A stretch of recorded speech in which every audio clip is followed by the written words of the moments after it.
1827 सालाला 11 April दिस उजाडला, चिमणीबाई सुपुत्र झाला, जन्मास ज्योतिबा आला, कटगुण गाव लौकिक केला. गोविंदरावांचा मान उंचविला जी, गोविंदरावांचा मान उंचविला जी.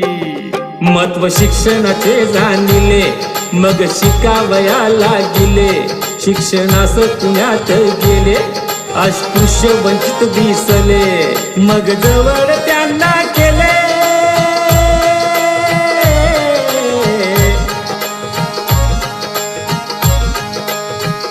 खंत वाटे ज्योतिबाला जी,